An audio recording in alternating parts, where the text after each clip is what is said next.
Well, good afternoon, everyone.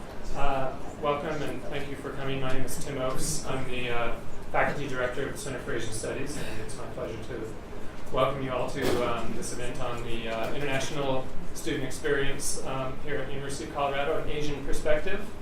One of the missions of the Center for Asian Studies is, among others, to make Asia as accessible as possible to as many students as possible. And that's one of the things we try and do in terms of our curriculum, in terms of promoting study abroad, promoting understanding of Asia. Students of mine who have taken my World Regional Geography class might recall that one of the things I love telling my students is that we all live in Asia, simply by virtue of the gadgets we have in our pockets, the clothes we wear. We're all implicated in all sorts of ways that we don't understand in what goes on in Asia. But increasingly, we live in Asia not just in terms of the gadgets and things that are produced there and that find our way into our consumer markets, but by the fact that that people are mobile and people of Asian origin are increasingly part of daily life all over the world, as people from other parts of the world are in Asia as well. And so one of the things that the center is interested in adding to its mission is how we can, what we can learn from the experience of people of Asian origin who are part of our community here. And so that's a large part of the impetus for this event, was to think of this as an opportunity to understand the Asian experience on our campus, and to understand that from the perspective of what sorts of challenges students from Asia have on this campus, but also what they contribute to our overall experience as a community. And I think that's another important thing that we would like to be able to contribute to as a center, as a Center for Asian Studies. So that's our primary goal today, is to create a forum for that kind of understanding. And in that context, we're really excited about our keynote speaker, who will be sharing her thoughts on that, and I will introduce her in just a couple minutes. But before we do that, I'm going to introduce Larry Bell, who is the, and I have to get this right, the Assistant Vice Provost for Global Strategic Initiatives, former Executive Director of the Office of International Education here at CU Boulder. Larry has been a tireless advocate for internationalization on this campus since coming here, and long before that as well. And he's an incredible ally in our efforts. He was originally going to be on the panel of respondents after our keynote talk today, but another event is going to call him away, so I'm going to have him say a few things first, and then when he's done, I will introduce our keynote speaker. So Larry.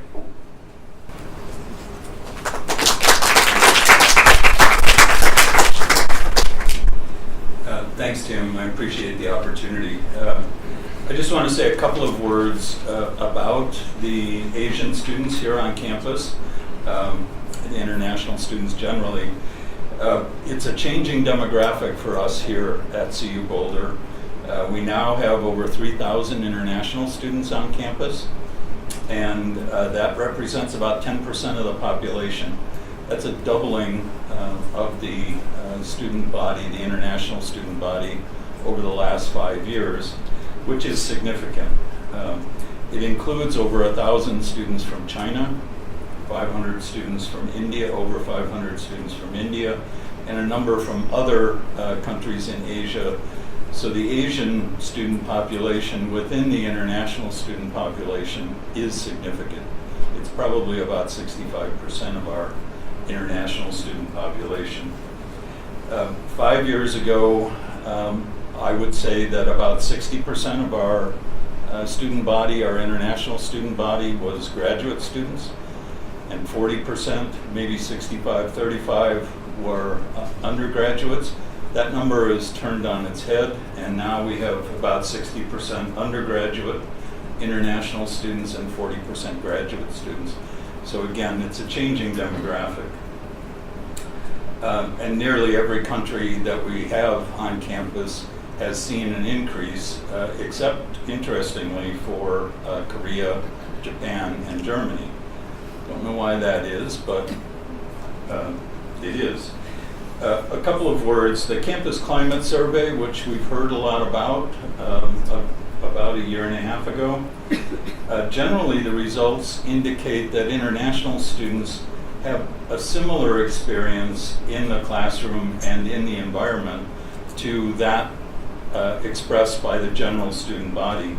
There are a couple of places where they felt a little stronger, and that's in instructors stereotyping based on national origin in the classroom, as well as instructors who had lower expectations of them because of their background in the classroom, which I thought was kind of an interesting twist on what you might have expected. But again, generally and broadly, they have a similar experience to the general student population.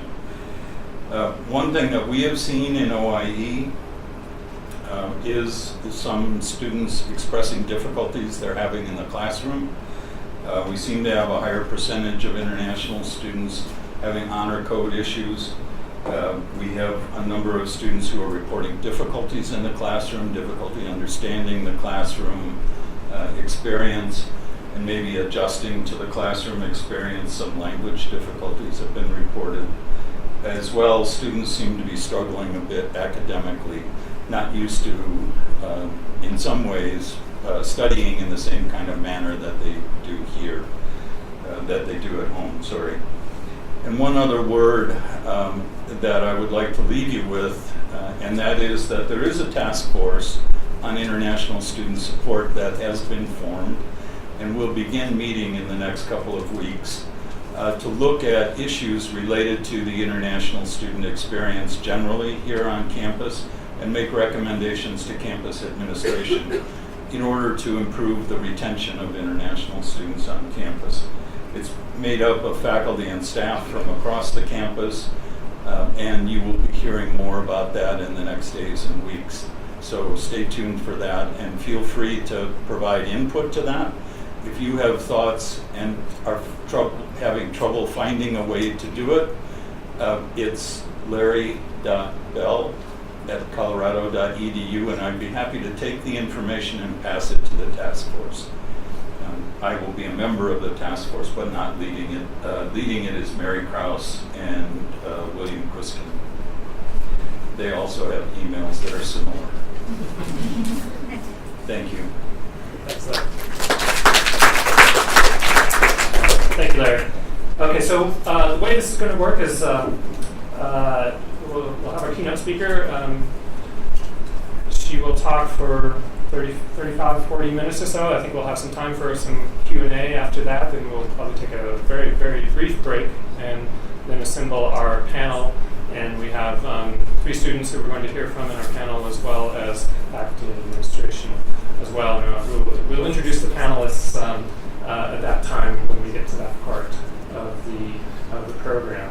I also want to, before I go on, acknowledge that this event would not have been possible without a outreach grant that we got from the College of Arts and Sciences from the Division of Arts and Humanities. And so we're very grateful to the support the college has given us to develop and promote this event.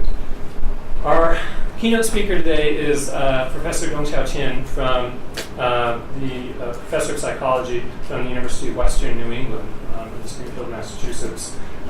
She received her PhD in psychology from Boston College and is the author of a book that is very germane to our topic today, Crossing Borders, International Women Students in American Higher Education. Professor Qin is a specialist in cross-cultural contexts of human development. And in particular, she has written a lot about cross-cultural ideas of self and selfhood, and explored a wide range of theoretical kind of approaches to those ideas, including phenomenology, not sure how much of those theories she's going to share with us today, but it's an impressive amount of material that she has traversed in her written work. And she also works a lot, as you might suspect, in cultural and social psychology. So we're really pleased to have her come and share her ideas and thoughts with us today. So, Professor Chen.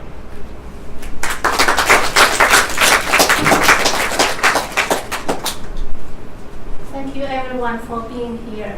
Thank you, Tim, for the introduction and a warm welcome. It's truly my pleasure and honor to be part of the speaker series. And it's such a special treat to be in the town of Boulder. My topic today is Chinese international students in American higher education. In the next half an hour or so, I'd like to introduce the background and significance of international studies in American higher education. I'd like to share briefly a personal journey as a grad student back in 1990s. And I'd like to spend a little bit more time to talk about the study and the major findings, or maybe the implications from the research. Part of the presentations today were based on my book, Crossing the Borders, published in 2009.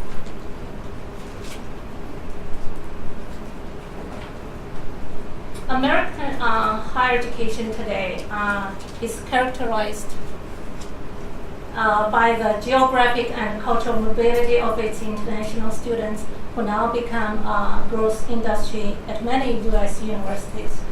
The rising tide of international students coming to the United States hit a record high of nearly 1 million students during the last academic year, the biggest growth in 35 years, according to the Open Door report.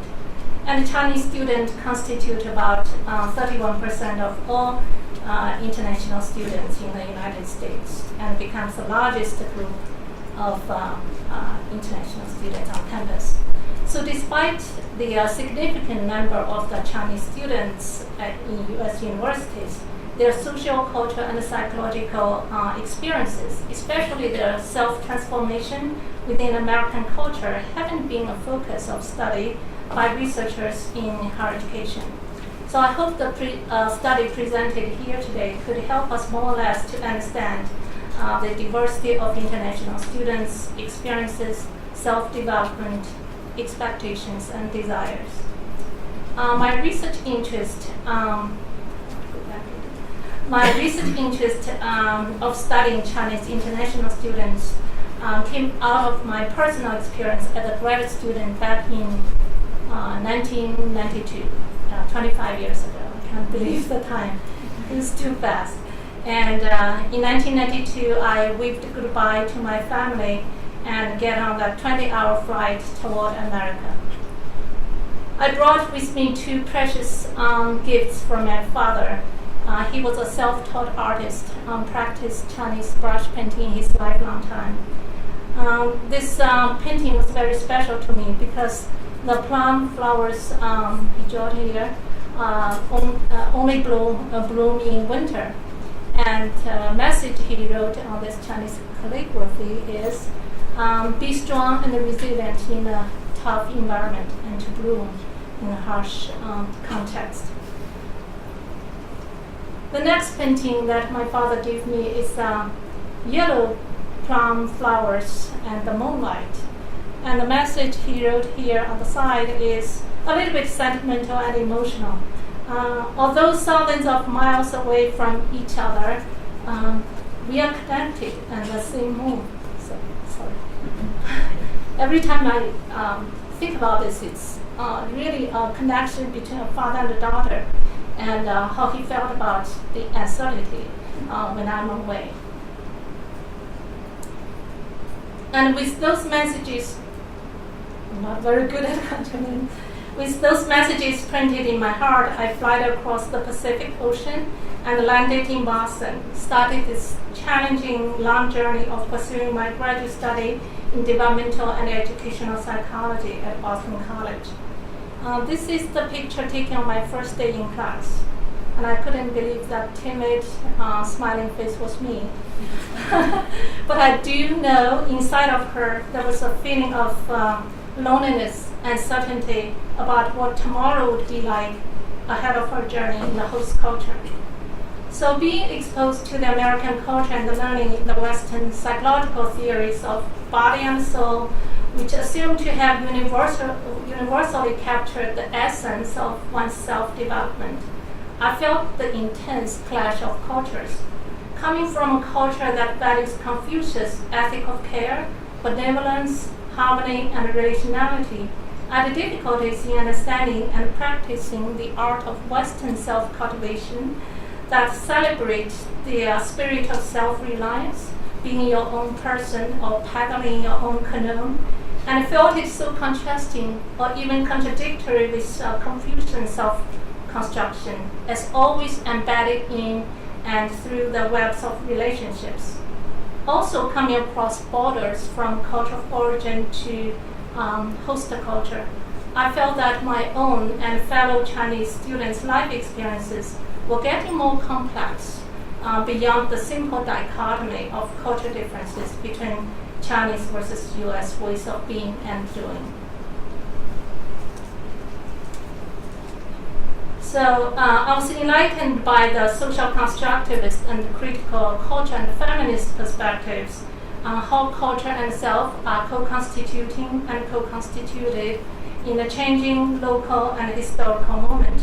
I came to realize that culture is neither neutral or abstract. Rather, it is composed of asymmetrical material relations along different positions of power. So the texture of ourselves is grounded in the social-cultural context of our daily activities.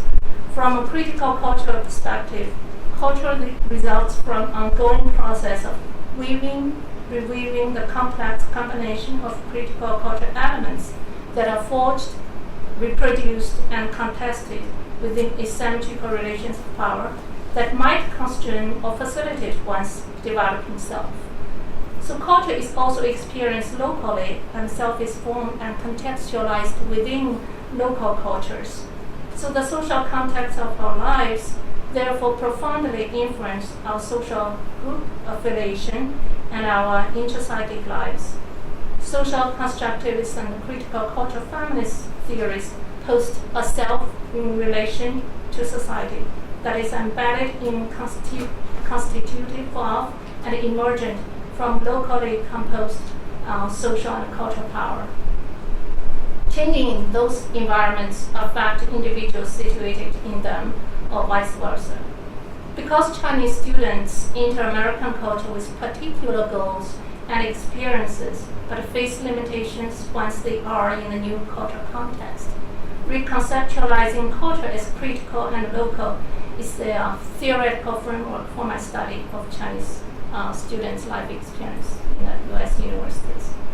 So I used the grounded theory approach to conduct the research with a small group of Chinese women graduate students studying various disciplines at private and public universities in Greater Boston area.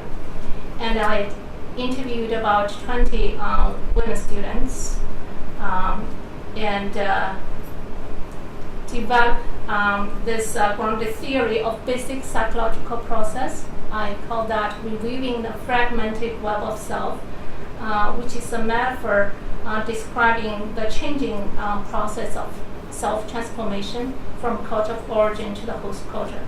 And this metaphor includes three sub-processes: weaving self, fragmenting self, and reweaving self from their culture of origin to the host culture. In this slide, I would like to share the first phase of being Chinese college students in homeland before they came here. And the metaphor of weaving self captured the processes through which these students integrated their family traditions, parental expectations, cultural ways and being and doing in the webs of relations in China.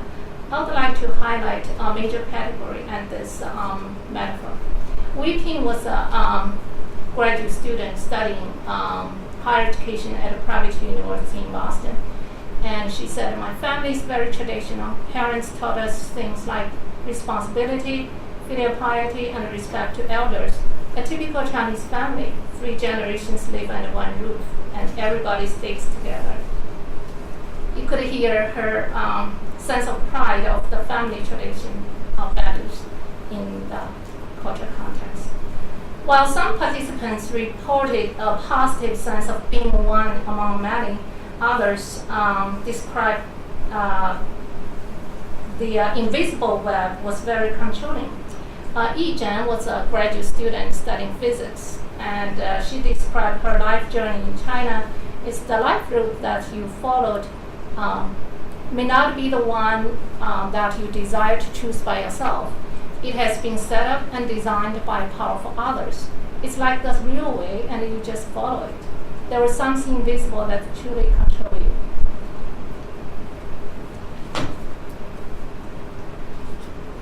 So their reflections on life experiences in China were accompanied by their feelings and attributions of living in and through the multiple webs of relationships.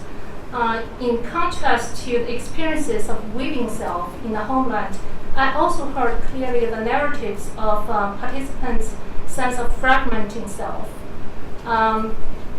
For example, the student named Li Hua was a graduate student studying finance, and she talked about feeling bored and bleak as a major category to highlight that psychological displacement.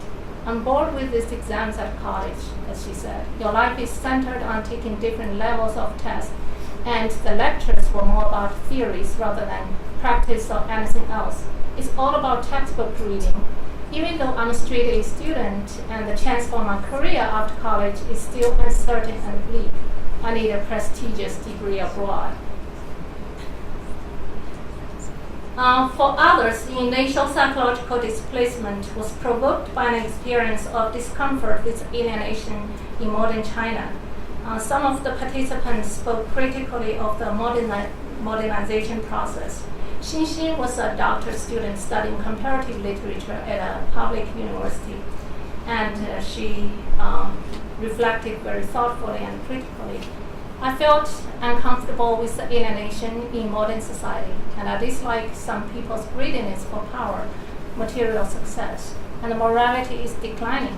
Not many people value traditional things anymore. The family structure is shaping. The rate of divorce is rising, and it even becomes a fashion. You know, having a lover can be a fashion, becoming a millionaire is a fashion, and gaining higher status become a fashion. The psychological displacement contributed to their decisions to break the web of relationships and go abroad to pursue their dreams in an imagined land. For many, the fantasies about America is a free land provoked desire to journey. So Xiaoman, a doctoral student of studying chemistry, she said, I heard that America is a free country, a beautiful land. Just want to elevate myself spiritually and academically, and I want to experience another world and prove myself to others. In the end, I will gain something rather than lose anything. While most of Chinese students were eager and happy to get out and experience the imagined world, some were uncertain about what tomorrow would be like in a new land. Many participants expressed their sense of loss and sadness of leaving the beloved ones and networks in the homeland. And some spoke as if it was stretching the web. Others seemed to experience it as being ripped apart. So here they are as international students in a new land. The process of fragmenting self continued. Chinese students who arrived in the US, they encountered the other, the host culture, and faced additional conflicts. Many described the painful experiences of clash of cultures, loneliness, language barriers, discrimination, and self-doubt. Wang Mei is a master student of political science, described her feeling as an outsider in the host culture. She said, you are perceived as a foreigner here, and you become minority. You speak, think, and act differently. You're an outsider. Most of the time, I hang out with my Chinese friends. So besides feeling as the other and outsider in the host culture, many students had to deal with language barriers. However, the weak oral English is not only the reason for lack of participation and adaptation in the host culture. As one participant, Wu Mei, a master student of computer science, remarked, "I felt bad when I was silent in class. I often worried whether my questions made sense. I have to think before actions, or wait until I feel very sure of my questions are meaningful enough. Actually, my English is not that bad." It seems that cultural differences rather than English proficiency are salient factors that affect many students' transitional experience at U.S. universities. So the Chinese culture traditions are based on Confucianism, Taoism, and Buddhism, which values the virtues of humbleness, emotional restraint, collectivism, and withholding expressing the inner experiences and private thoughts to others. In contrast, American culture emphasizes individualism through self-expression, self-disclosure, and a great willingness to challenge authorities. Xiaomeng was a doctoral student studying chemistry, described the cultural disparity between Chinese and American culture, and she said, "My American friends often speak frankly about their feelings and private thoughts to others, and so much opening their self-expressions. But I was raised to be modest, reserved, and less willing to share my private lives." When interacting in social situations, Chinese students are likely to have difficulties fitting in with the American style of social conversation. Thus, the process of adapting to social life in the host culture may cause considerable stress for many Chinese international students. Xin, the doctoral student of studying American literature, experienced this psychological in-between place. She felt strongly the physical cultural mobility, but the psychological immobility. And here's what she said: "When I was in China, I had this discomfort with the modern intonation there. So I hope I came here to escape that. But I couldn't fit into this culture either. Hard to join American peers and become one of them. Felt like I have no country now."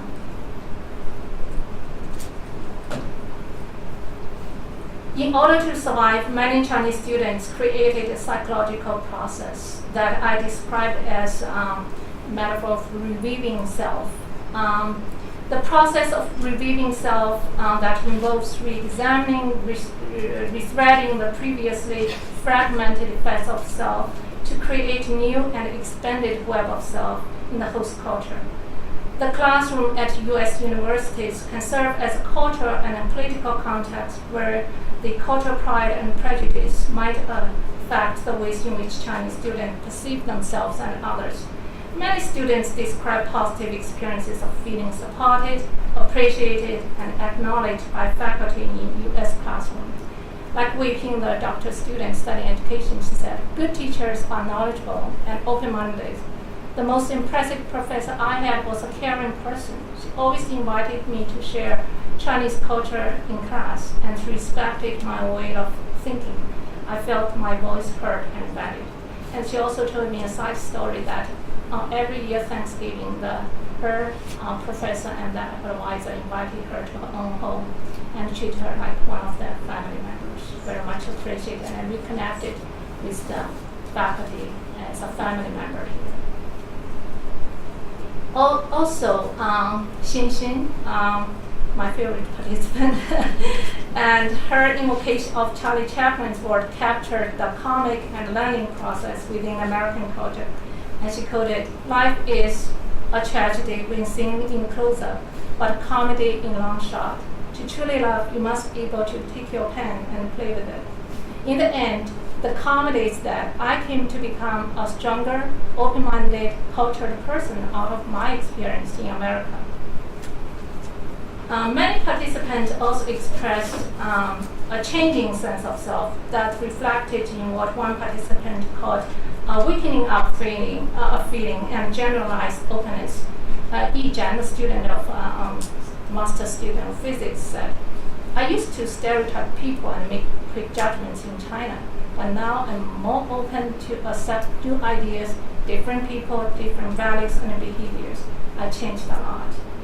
So, reflecting on her life journey in American higher education, here comes Qin again, the doctoral student studying American literature, quoted Whitman's poem, The Song of Myself, and said beautifully, "This is a song of myself, as Walt Whitman once wrote.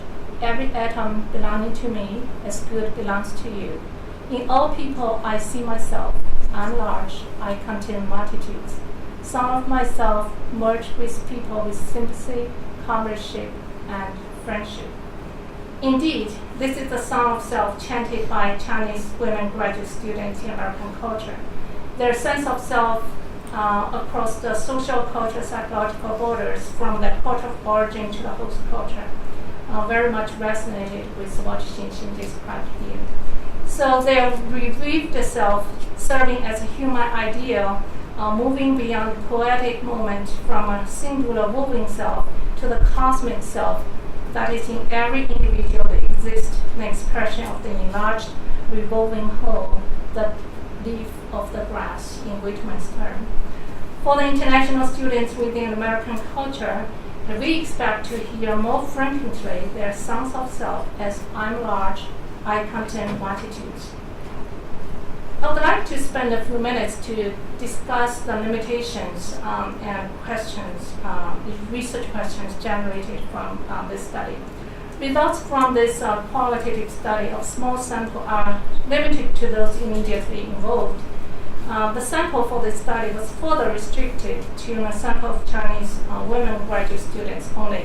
As I mentioned before, the reason that I select Chinese students only is because my feminist interest and also the fact that they were under-researched group. But ideally in the future, if you could involve both genders and compare the differences, that would be ideal. And also, the student I studied was most of them were born in late 70s and early 80s. So I would assume that there's much demographic change and differences between that previous generation and current international student population, which most of them born in late 80s and early 90s and belong to the Untitled generation. So I would also like to see the generational gap of differences between them. A few research questions for future study I'm thinking and also planning for the grant and want to continue these studies. How can we define successful development or cultural adaptation? Should it be necessarily a process of acculturation of host culture and deculturation of the native culture? Since Chinese students stayed at differently and a relatively short or longer period of time in the US, most of them spend most their time at school.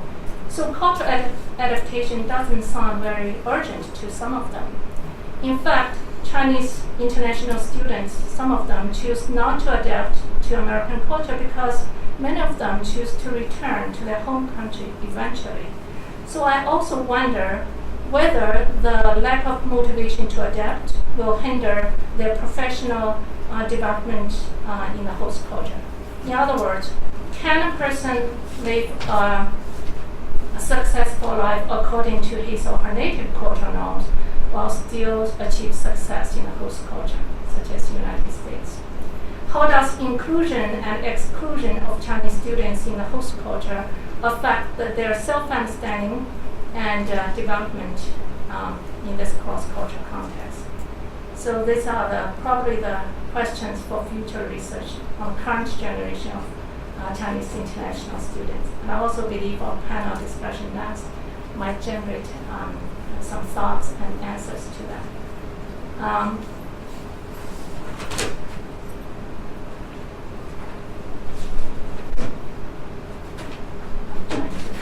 So in conclusion, the American higher education in the United States offered opportunity for international students to get to know the Western culture, which in turn deeply affected the ways in which they perceive themselves and others. Indeed, the U.S. offers first-class education in the world, because of its internationally acclaimed scholars, advanced teaching and research facilities, diverse academic environments.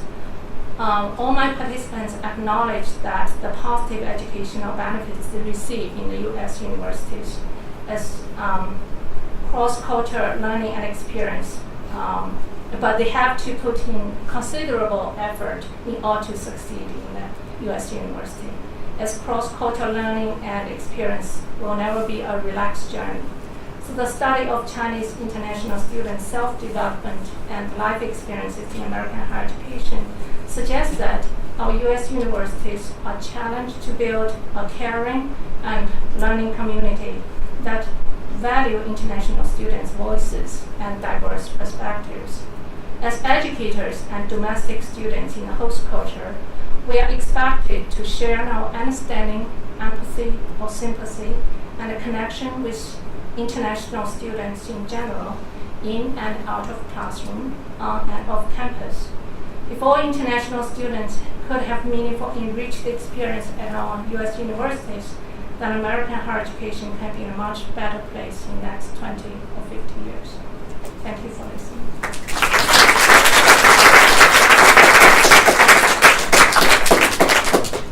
Thank you. So we have about 20 minutes or so for questions. We're not done with it yet. So you want to just field your own questions, or? Yeah, I would like to hear your response and questions if I could help. Or comments. Yes. I came to this country as an introduction student as well, and everything that you described, I went through, and I kind of 16 years later, I feel like I'm still going through it. And I wonder how much of what you're sharing is Chinese student specific, or just simply international student specific, or immigrant specific? What do you think? Yeah, it's a good question. I think for the research per se, this is limited to the Chinese sampling only. But I also do see the implication to a wide range of international students coming from different cultures, nationalities, or religions, or regions of the world. So hopefully, thank you very much. Hopefully, could you hear me? Yes. So hopefully, my future follow-up research would involve a large sampling of all international students and to see what's the differences from particular Chinese. I would assume there are much similarities, but also differences depending on the cultural context. It's kind of a parallel question, and you mentioned it in your remarks at the end. Just wondering if you would speculate on what would some differences be that might emerge if the sample was Chinese men. That's a very good question. That very interesting. When I did this research only with Chinese women students only, they mentioned because of the time limit, I couldn't include those categories. And the fragmented sense of self was very much also based on the gender dichotomy in Chinese culture, which is very much predominant, patriarchal. Of course, after 1950s, in most idea, women hold the heart sky. That ideology helped a lot. But still, I heard one of my participants talk about her disappointment when she went to a job fair or the market. She saw a poster said men only. And she was interviewed at the job setting. If there was an offer, it's the first question is, do you have a boyfriend? Are you going to be married? So that considered kind of, what's the cost? So there's a certain kind of gender bias according to the traditional gender roles in China. But in the future, if we include both genders, I would like to see if that could be a salient factor to differentiate, or the gender is a minimum factor. Good question. Yes. Since there's so many students that come from China to come to the United States, are they ever, I can't think of the right term, matched up with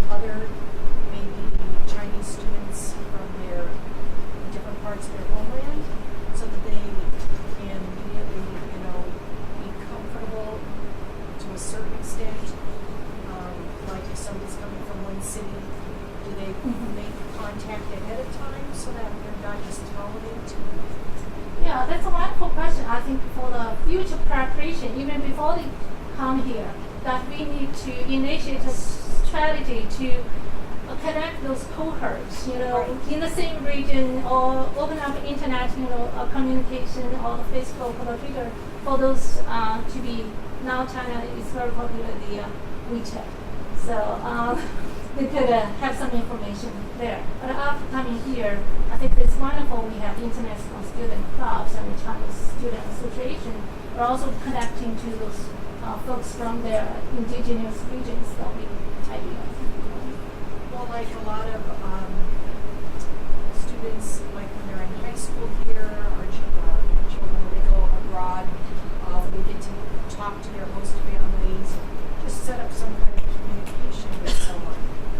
It would just be nice to set that up ahead of time, just to smooth that journey a little bit. Yeah, indeed. I see many younger Chinese students coming to high school, even at middle school, and I heard beautiful things that the school institution, the high school, already connect them with the host families and get in touch with the local community and then become part of that. And also at the university level, I mean, probably, yeah, we teach, but also we can be advocates for the students, all staff, administrators, especially for this Thanksgiving time that I know my university and many others also connect the students to the individual families, and to just not just temporary feeling of being part of our culture. And for long term, that would be ideal to have a solid connection with those families. My name is Diana Salazar, and I'm the new Director of International Student and Scholar Services. And I don't mean to put Sam on the spot, but he can chime in. We actually do have a program already in place to connect international students with host families. Sam, do you mind just mentioning how that works? Yeah, so hi everyone. You can speak more eloquently than I am. We have a couple programs going on. One is called Boulder Friends of International Students, and it's not necessarily matching say Chinese families with Chinese students. It's just anyone in the community can be a friend to an incoming international student. And we're also having a big Thanksgiving celebration this year that we need volunteers for, actually. It's for any international student, anyone in the community that wants to come. That'll be on Thanksgiving Day at Athens North. And so, yeah. The right time to do that here. Yeah, indeed, it's not just connected with Chinese families, it's more, I think, American families that have experienced the culture for the first time. I'm so glad the university is doing it. And the other day, I checked on the website of this university, and I see there's an event close to the Chinese parents coming to the campus to visit. It's very creative. To let the parents know how my kids are doing here, because they are the only children.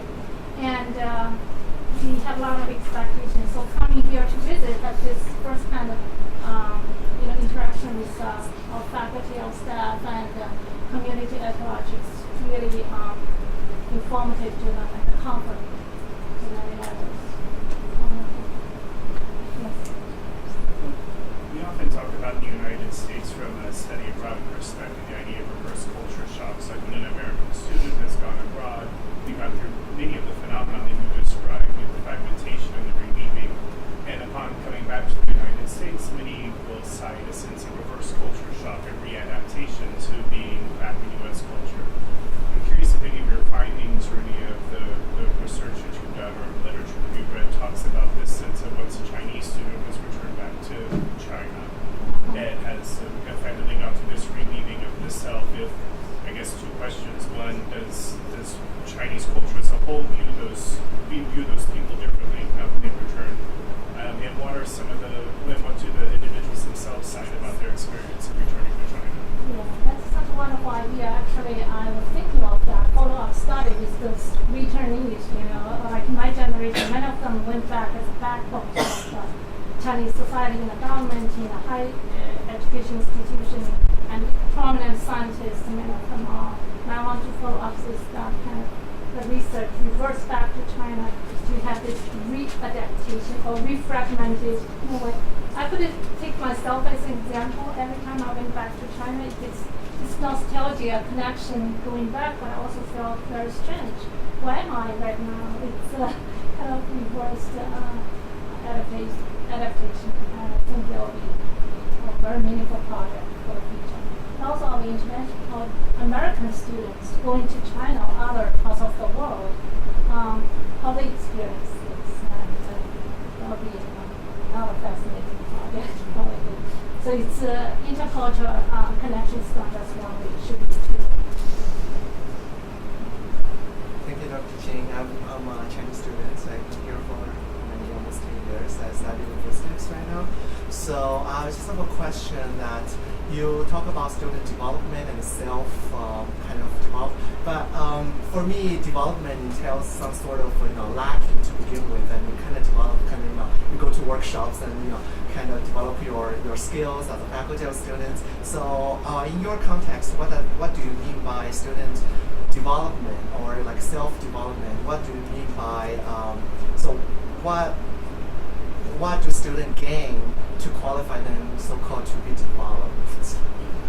Does that make sense? Or especially in linguistics we deal with a lot of socio things and stuff like that, and talk about the reverse culture shock. Every time I go back I say, damn, like how can Chinese people be that racist? For them, maybe racism is not defined in the same way or by any means in that society, and it's never a multiracial society to begin with. So for me, does it mean I get developed? Yeah, very much so. I think you are. I think you enlarged the sense of self. You relieved, this consciousness of this who was I before. It's a previous, maybe limited person that has a lot of quick judgments and stereotypes before I came to the United. Now, the development, although it's fragmented a little, but at the end of the story is enlarged, and I very much cultured and open-minded. The good question for the first issue is about the development. From a psychology perspective, I was very much impressed by Western psychological theories going through that linear stage of development, from the lower stage to more and more abstract, autonomous of self-separation. But to me, the development, I think, is not linear. It is fluidity, it's more complex, back and forth kind of movement. So development either moving forward or regressing a little bit, even stuck in the middle as in between place. That is all new energy. It is a new perspective. So the development is very much defined by learning something new to enrich your identity. That's my understanding. Yes. So just to follow up on the question that Jeff just mentioned about the process of making yourself, the process of making, in a way, it's kind of like making a new self.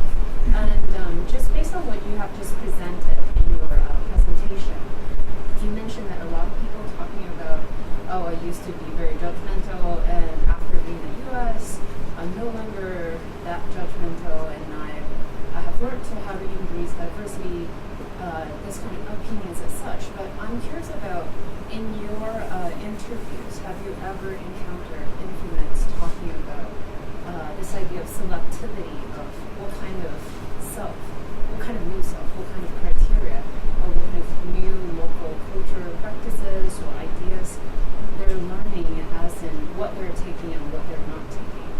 Mm-hmm. So whether you have any influence trying to elaborate on what they're actually not going to take here. That's what Of course, the category highlighted, it sounds like homogeneous. It's like using it smoothly. But in my interviews and descriptions and publishing a book here, some of them said I was very open-minded when I was in China. And coming here, I became more prejudiced because I learned to internalize this oppression. And it's a sense of learned helplessness. And so the story is not always happier, and some bitter stories. And then there's the positive that we have I was also interested, sort of along these lines, in how it's not just a monolithic process, and everybody's different. And I'm thinking about personalities.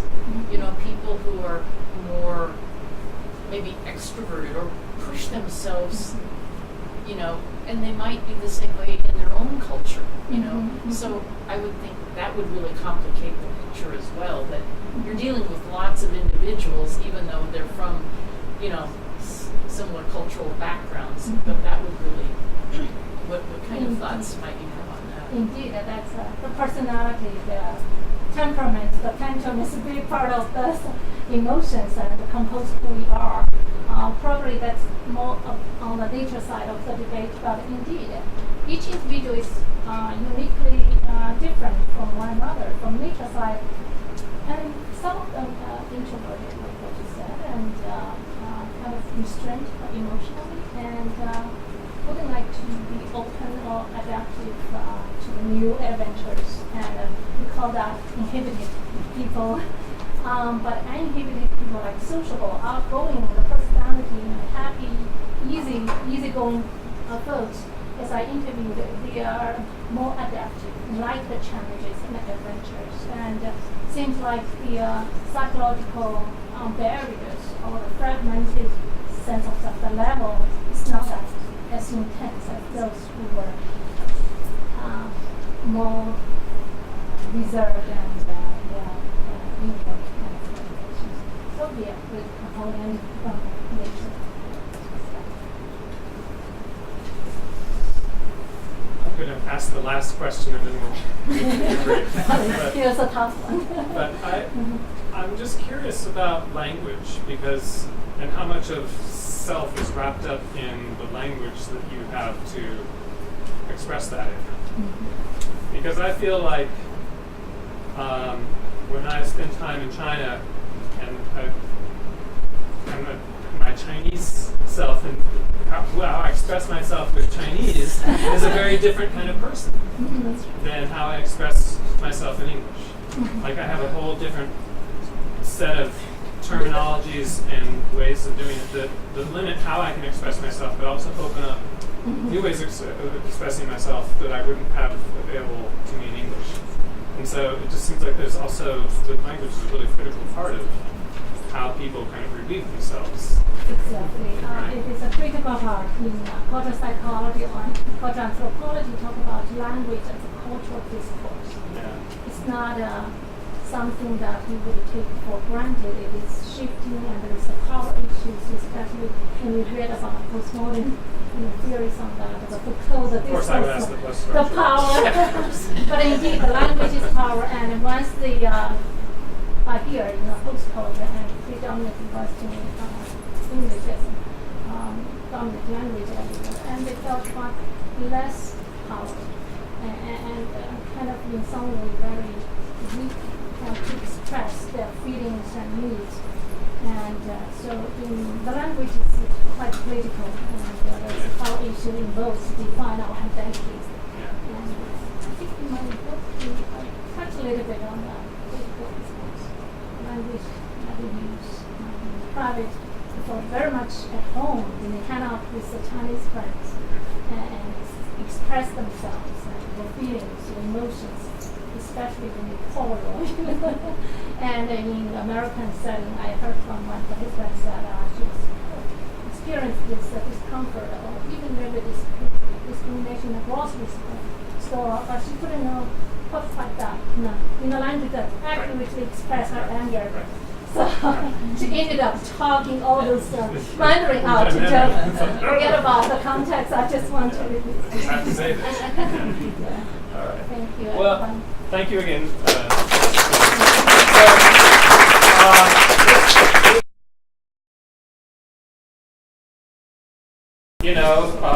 Over the next hour for this part of the discussion, if of course you want to go and get some more to eat, that's perfectly fine. And then we'll have some time afterwards for some more conversation.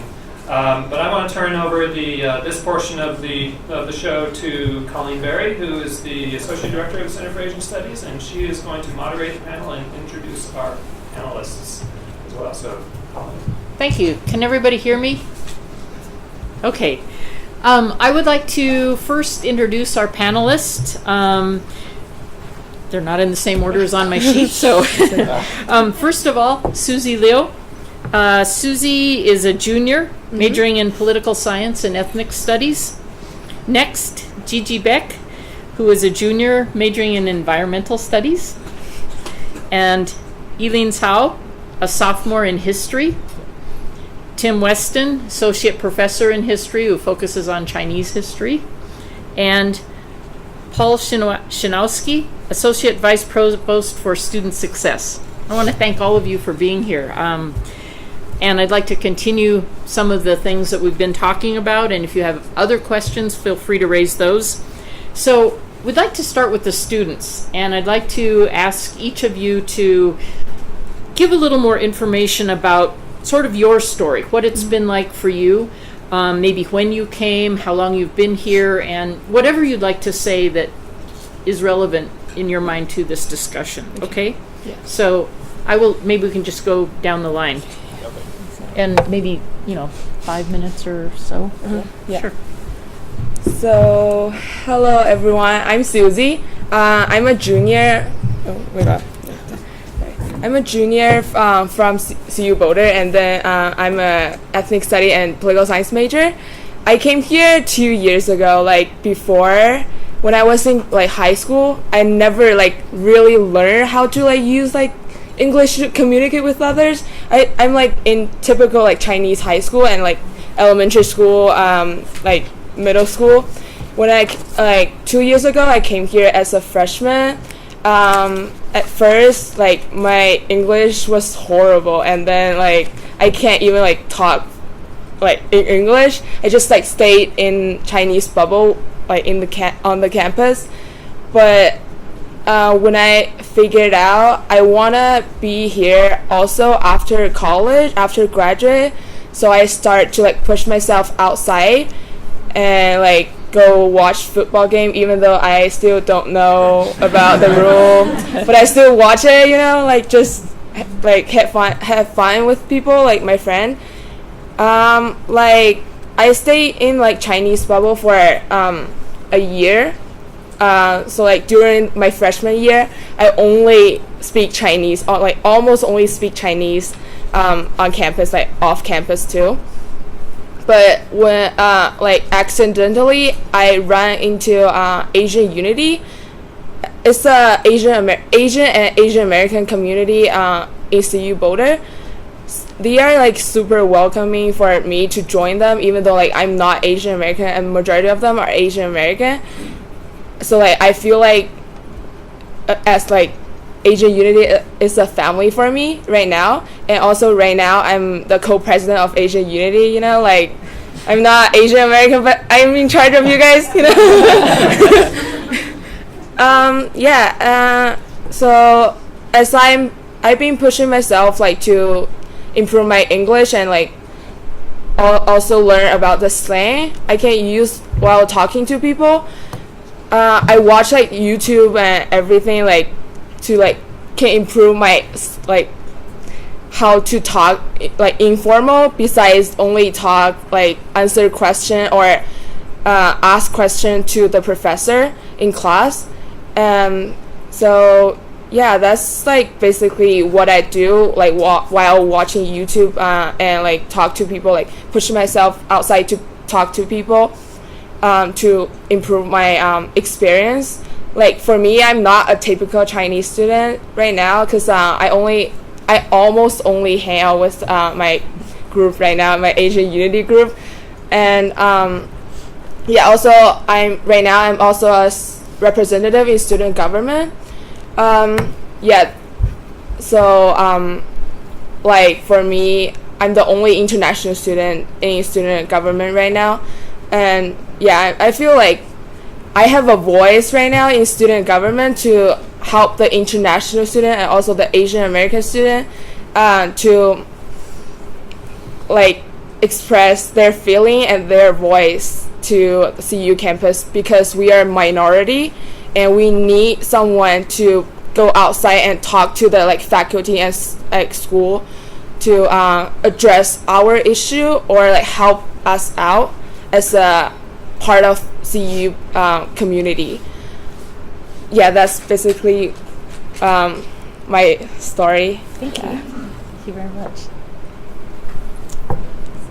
Hi, my name is Gigi. I'm from Korea. I'm not Chinese, sorry. But I'm gonna talk about a little different than what most international student experience.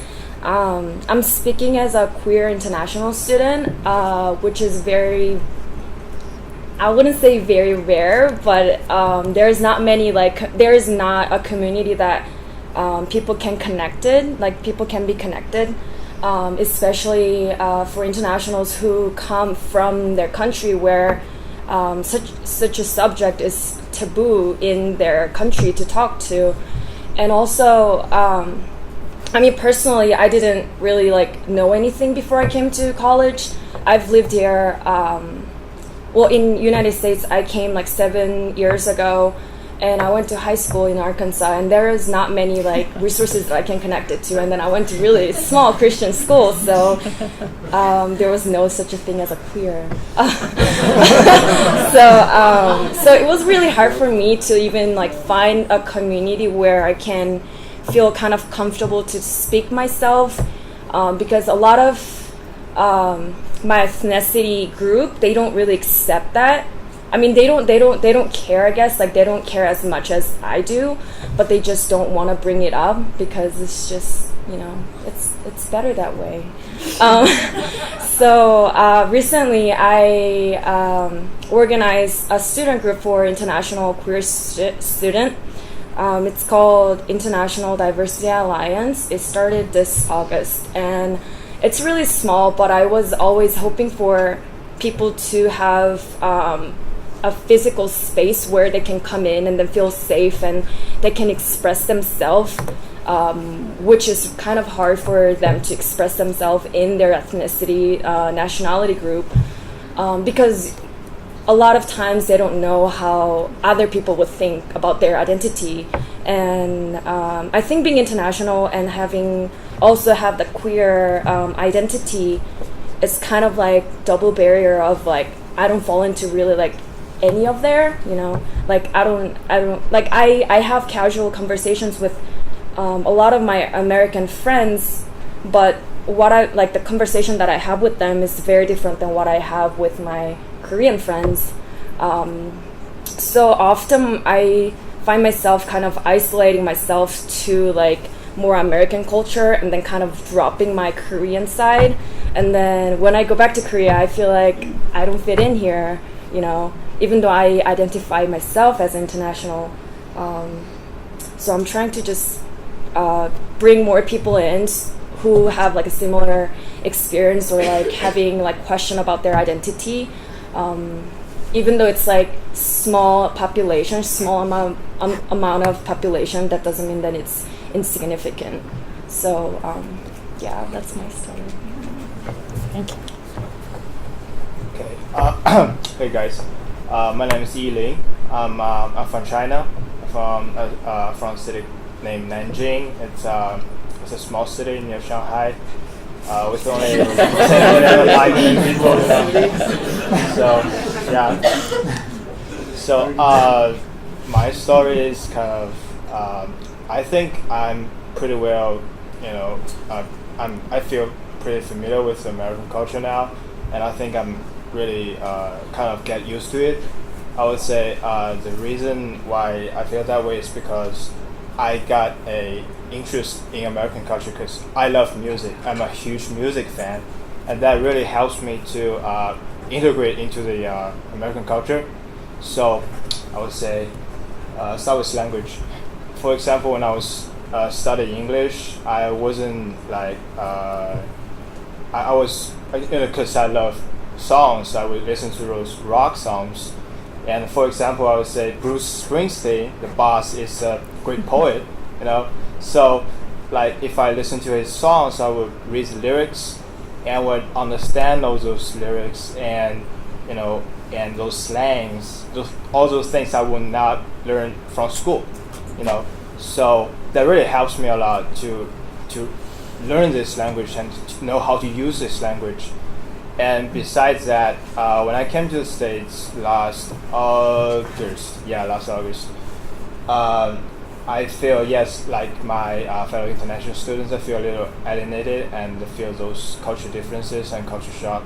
But I found music is kind of the key or the gateway for me to, to talk with other people and understand their culture, because I think to learn the American culture is you have to talk with other people. You have to talk with American people, so you can learn the culture. But on the other hand, you can't just walk onto the street and grab someone and say, "Hey, I'm a freshman, I'm an international student, I'm feeling this culture shock." No, it doesn't work that way. So basically, what I did is I went to all those concerts, and for people who have, like, for example, I went to I think when Bruce Springsteen came to Denver last March, yeah. And I went there. So for people, we actually have, we are already a family kind of thing because we love this same musician or band. So we already got one similar interest. So that is kind of a very natural open for the conversation. And I met this guy from, where's this from? Fort Collins or Colorado Springs, I don't remember. Okay. Anyways, I met this guy. So we do this natural conversations like, "Hey man, how are you doing? Where are you from?" I say, "I'm from China." So he was very surprised, I would say. He said, "Okay, so wow, I didn't know that Springsteen got fans in China." And I said, "Okay, how I get into this music?" So we got a conversation going on. And then, last March was a period of time when Bernie Sanders and Hillary Clinton was in the middle of that fight.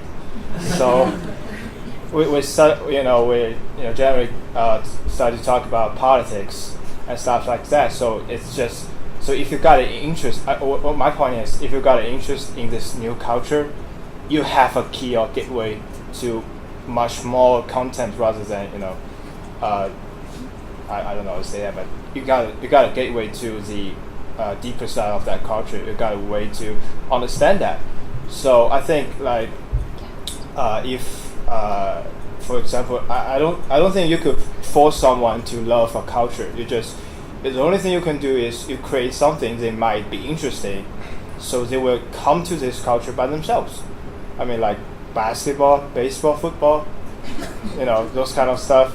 If an international student become very interested in that, they may just automatically come to American friends, they want to know more about those sports or music or film, I think that's very important. That's a key and gateway. Yeah. Thank you very much, all three of you. I think we can see that we can't lump everybody into one group. This is a great example of that, and I'm delighted you're all here. Tim and Paul, would you like to respond or give some comments? Respond? No, or just give comments, whatever comments you have. You mean my own comments that I prepared? Sure. Okay. Well, first of all, thank you all three of you. Those were really what interesting people, and what outgoing people. It's very nice to know. Eileen is a student of mine, and Han Solmi. He is a very, very smart and a very, very out there guy, and he goes to far more concerts than any of you, and he knows far more about American music than I do, and I like American music. So let me I have a number of points. First, I'd like to thank you for your talk. That was really quite interesting, and I think sets us up for a lot of different very interesting topics. I have a series of things that I just go through as quickly as I can, and if I go too long, just tell me and I'll stop. But first of all, I teach in the humanities. I teach Chinese history. I'm in the history department. As you all know, humanities deals with language. It deals with a lot of writing and a lot of reading. It's very different from the natural sciences or applied sciences. Therefore, it is a very different kind of challenge for a foreign student, especially one who's just new here. It involves also, given what I do, which is teach modern Chinese history, questions about narrative and questions about whether explicitly or not politics. I have seen a very dramatic shift here at CU in the last 5 years. I've been teaching the same basic course for almost 20 years. And for 15 of those, I walk in the first day and it would be a sea of white faces with a sprinkling of other kinds of people in the room. Most Asians were Asian Americans. Then about 4 years ago, I walked in and it was about 30% Chinese, just from one year to the next. And this is in a class of about 85, 90 people. I was thrilled. My first feeling was, this is just so cool. I'm so psyched about this, and this is going to make everything much more interesting and much more for everybody, certainly for me.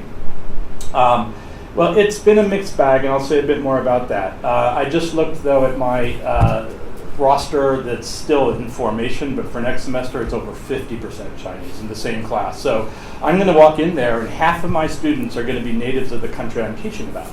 And this has utterly changed my role, my job, and what it is I think about what I'm doing. And that's been really useful and challenging for me. I have been a foreign student. I lived in China 2 years as a foreign student, in Taiwan for 1 year as a foreign student. I've lived in China altogether for about 4 years. I lived in Japan for a year. I was one of those people who went through the same kind of process that we've been talking about here. However, I was thinking about this, there's an important difference. When I was in China and Taiwan, I was there as a student of language. I was there to study Chinese at the feet of people who knew whose job it was to teach English native speakers Chinese. Very different from going into a history class and having to listen and read books about Chinese history in Chinese, or actually, or to write papers. So that is a big difference, but I nevertheless think that I have a kind of empathy for the challenges that my students are facing. Absolutely, without a doubt, my life was improved by my experiences in China. I love China.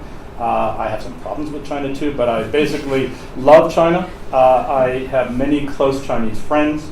I love Chinese, pretty much everything. And as Tim was saying earlier, I'm a different person there when I'm speaking in Chinese. I have a very different kind of personality. I go by a different name, my Chinese name. No, it's true. I'm Wei Dingxi. I'm not Tim, right? And that's I respond to that as naturally as I do to my own name. It is my own name, but it's a different environment. And I know that a lot of you who come here, people can't pronounce your names.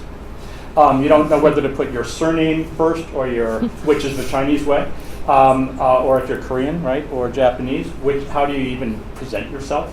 These are all real challenges. My American students, so I teach about China all the time, and we use a lot of, surprisingly, Chinese names and Chinese terms, and the American students simply can't be it.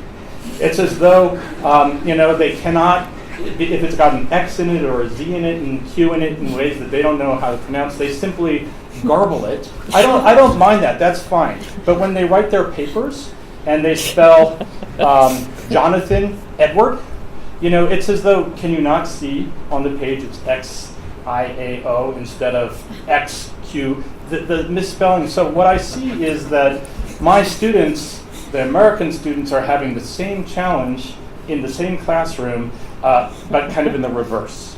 And that's really interesting to me. So everybody's a little bit lost. And I get a little bit lost in the process. Another quick comment, one or two more, is that I've had a lot of Chinese students, and I've had some grad students from China. And both of those two people, so far, were quite timid people in this country. Very nice, very warm, great students, lovely people, but timid.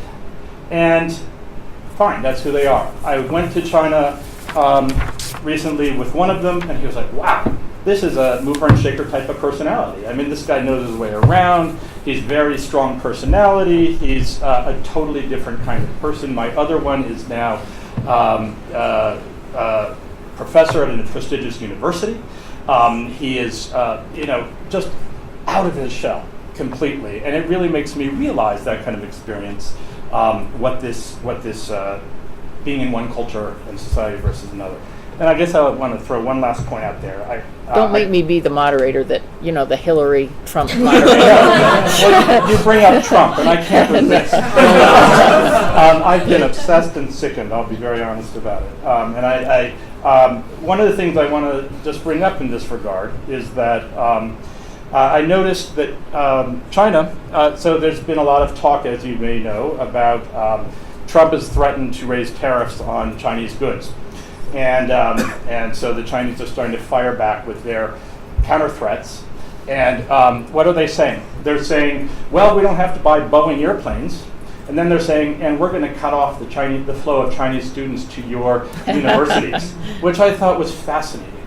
Right? Essentially, Chinese students are like a commodity that is being sort of dealt with as a pawn in Sino-American relations. And I don't know to what extent, I keep asking this of my Chinese students, but to what extent are you kind of kept tabs on or by sort of the Chinese government and that sort of thing? I never quite know. I don't let it hold me back from saying anything in the class, but it does cross my mind. What am I saying, and am I going to be getting myself in trouble or putting people in very uncomfortable positions by asking them to talk about things in the classroom? Anyway, I could say more, but I won't. Thank you, Tim. Well, that was a great segue into mine. So, not the Trump part. We might get there. We'll see how long it takes. My home department's in civil engineering, so I've had grad students from internationally from all over the world throughout my whole career, and it was just the way I went to school and the way I've always worked.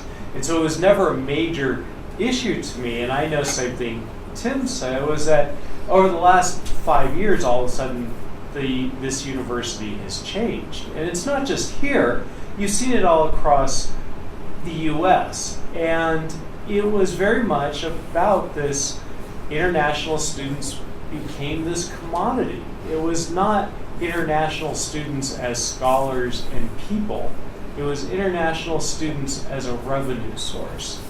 And that was quite you stop and you look, wait a minute, these are students. These are our responsibility. And as I moved into last year this new position of being in charge of student success across the university, this has been an ongoing theme to me as I hear people, which I find very concerning, I hear faculty talk about the issue of the international students. This is not an issue of the international students. This is how, as a university, if we're going out and wanting to recruit and internationalize this university, how do we fulfill our responsibility to support students? We should not have to expect that students go through this reweaving process and have to figure out what bubble they can stay in. That's just fundamentally wrong. If we're going to go out and recruit and be a place as an international university, then we owe it to every student on this campus to give them the best opportunity and the best experience that's available here. Somewhere along the line, American universities have forgotten that.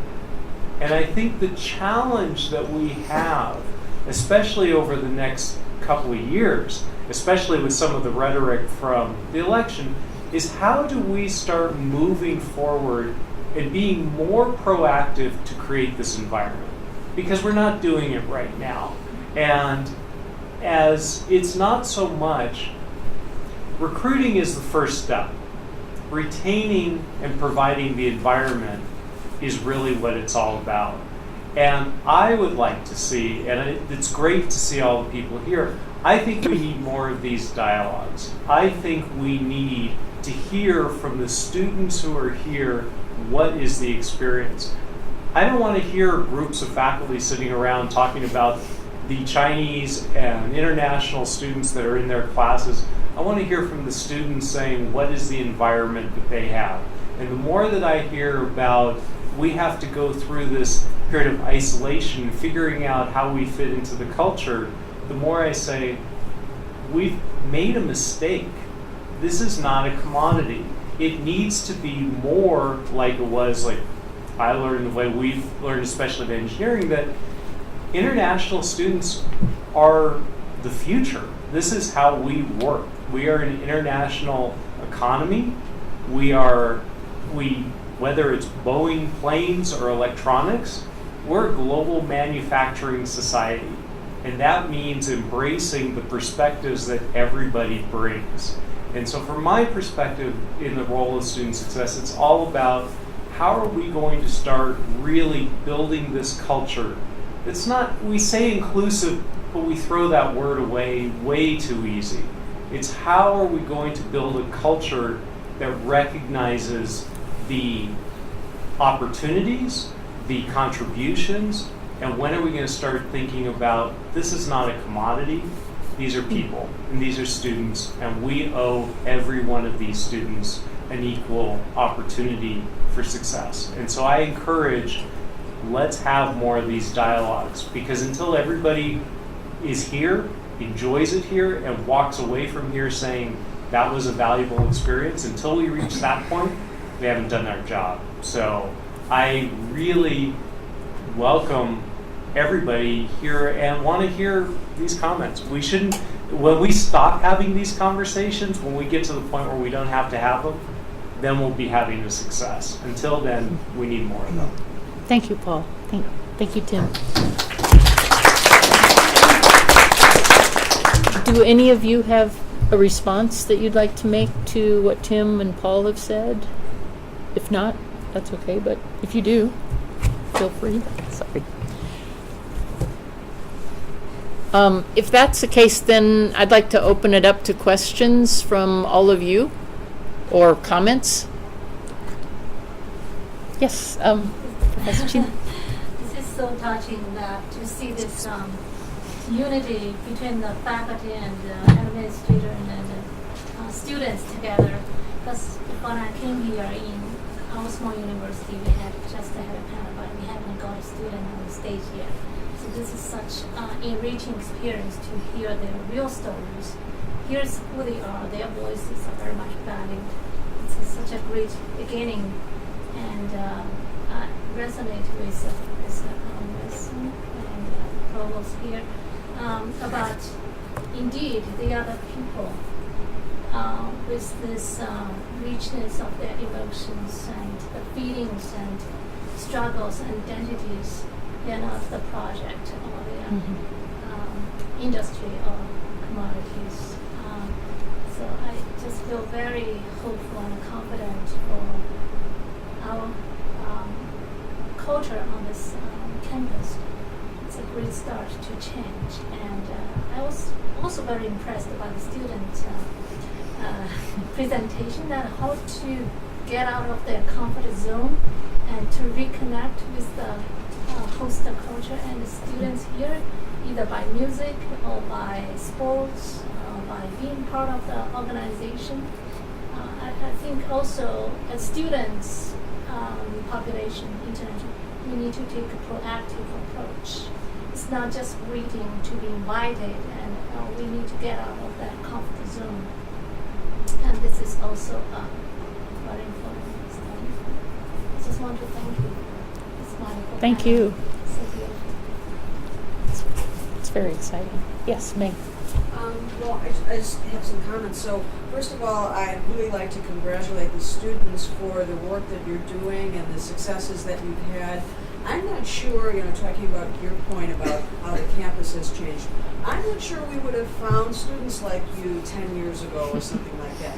Having leadership roles, being very familiar with popular culture and engaging with that. So this has just been great to hear your stories.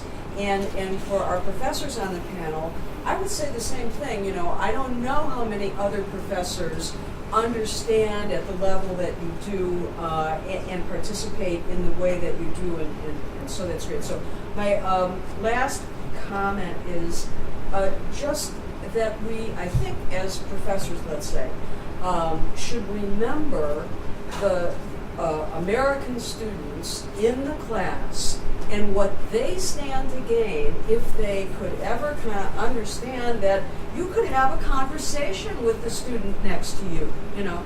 And that's just another challenge in terms of how to make those kinds of things happen on campus. Thank you. Yes, please. Hi. I just wanted to ask, is anyone an environmental studies major? Okay. My main passion is sustainable fashion, and I know a lot of people think that's odd, but I particularly want to focus on research in China, specifically Shanghai, which is one of the country's leading capitals of fashion. And in Professor Weston's class, we read a book, Changing Clothes in China, and we learned about the history of the importance of it being from a government perspective and just a day-to-day transition from traditional to more of a modern approach. And I'm just curious about all three of your perspectives of consumerism from Americans for brands that are being produced in Asia or particularly China. How do you feel about the level of pollution that is being caused by American brands in these specific areas?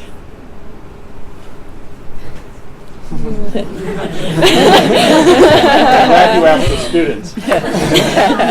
Well, I am international studies, not international, sorry, environmental. But I mean, like, I often have a lot of conversation about like how American capitalism and then consumerism is an issue. And also, like, I'm from Korea, and then like not many, like majority all the products are produced in China. So I wouldn't say like we have like direct, the connection. But because of the pollution that happens in China, it also like affects Korea because it's like right beside. And I know we I don't know, like as Korean, a lot of people blame Chinese, even though it's not their fault, just because the pollution is coming from China. So I don't know how many people really think about that issues when they, blame others for, like an issue that's not really directly for their cause. Yeah. I feel like because the society need those products, they need the demand.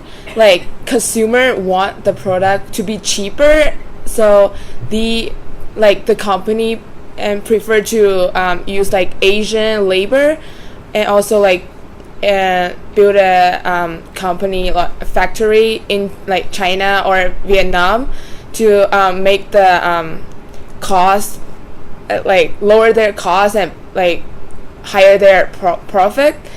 So I don't think you can stop that thing, because like population is growing fast, and but like still the pollution really affect like Chinese society. And like when my family like open the window, you can't see anything, like outside. It's like, oh, is that like morning or afternoon, or it's like sunset. It's like it already affect our like lifetime story, like everyday life, but I don't think it will change in like short time, Well,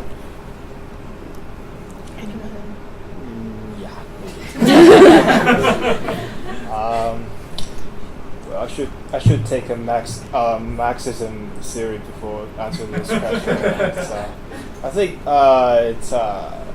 I think it's just a stage you have to go through that. I mean, you have to develop from doing all those basic manufacturing stuff. You can't just start making all those computers and TVs and Boeing 747. So you have to go through this stage. But I think this stage will pass eventually. Yeah. Basically. Sorry. In the back. So you said in order to make a inclusive environment, I see that there's the university's responsibility for students' responsibilities and